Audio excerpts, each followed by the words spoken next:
Hello guys, good morning. This is Architect Joshua and today is medyo nagmamadali tayo because hapon tayo sa isa na nating design and build project. Dalawin natin siya kasi ngayon yung isa sa mga critical point na kailangan nating dalawin yung mga projects sa mga ganitong panahon. So let's see kung ano yung tinutukoy ko.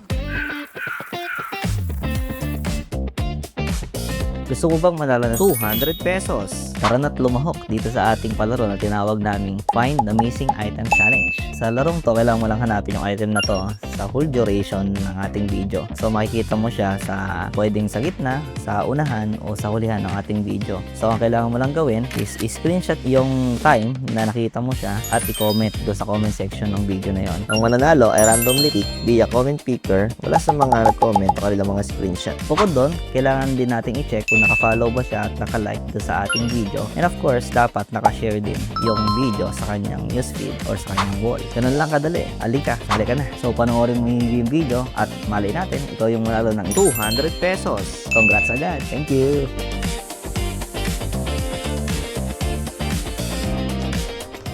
So, we finally arrived at the site. So, this site is located here in Talavera, Baisia. As I stated kanina, dito tayo ngayon to check and supervise yung ating sa mga critical point na ginagawa sa construction. Ito nga yung pagbubuhos ng ating floor slab. So, in this concrete pouring, we are using one bagger mixer dahil medyo maliit lang naman yung project since it's residential project. So, gagamitan natin siya ng concrete mixer which is a one bagger. So when using concrete mixer, tayo mismo yung naghahalo on site sa ating mixture. So sa pagbubuhos ng concrete flooring slab, ang ginagamit natin is concrete mix ratio of class A or 1:2:4. Ang ibig sabihin nun is 1 part Portland cement, 2 parts clean sand, 4 parts G1 gravel, and of course the water. So ang mixture natin is computed with our structural engineer. So tingnan natin yung process pa nito. So following yung checking ng ating concrete mixture, ang susunod natin i-check during the slab flooring phase is yung ating mga scaffolding. So dapat check natin yung mga support kung tama na ba yung spacing niya at yung pagkakalagay ng ating mga scaffolding to withstand yung weight or yung load na may dadagdag ng ating concrete dito sa structure. So gumamit tayo dito ng steel decking, a web deck which had a thickness of 1 mm. So yan, sine-check natin siya kung tama na ba or kulang pa yung support ng ating structure. Yan, so tulad na sinabi ko din sa project natin sa Kinalanguyan dito nito Talavera, before the concrete pouring, you must make sure na tama yung abang natin ng ating mga electrical pipes and yung ating mga plumbing pipes. So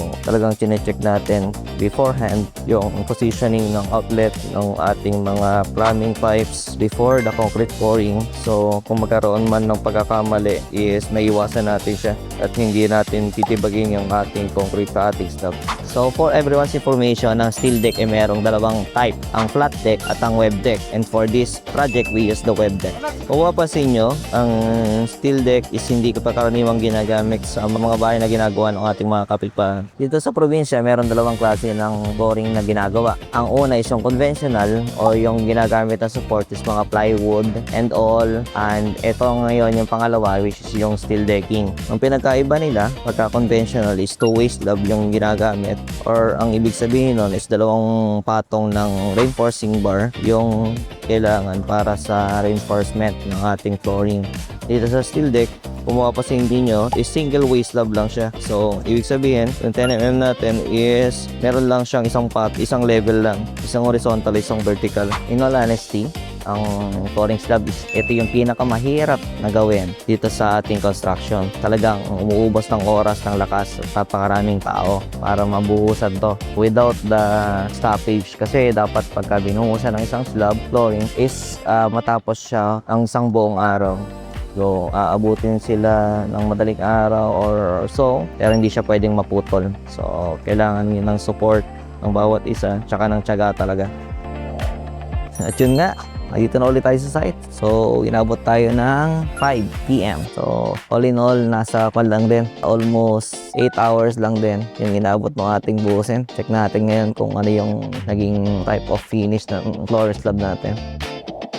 Gusto ko lang ipakita sa inyo yung ating isa sa mga hand tool equipment na ginagamit dito sa concrete pouring. This equipment is called a concrete vibrator. So concrete vibrator are used dito sa concrete flooring, slab particularly, and of course sa beam and columns. So ito yung nakakatulong sa pagpasok ng concrete dun sa ating mga structural members para maiwasan yung mga defects like honeycomb and yung mga areas na hindi masiksikan. So sa tulong ng vibration niya is talagang bumababa yung ating concrete papasok dun sa kaloob-looban ng ating mga structural members. Ayan, so ito makikita natin, ito yung itsura ng slab flooring once na matapos. Ang nire-level lang natin is yung primary levelation lang. So hindi pa to yung final since magkakaroon pa naman tayo ng finishing like yung tiles and other vinyls or something. So depende yan sa plan ng architect na gumawa para dun sa structure or sa flooring.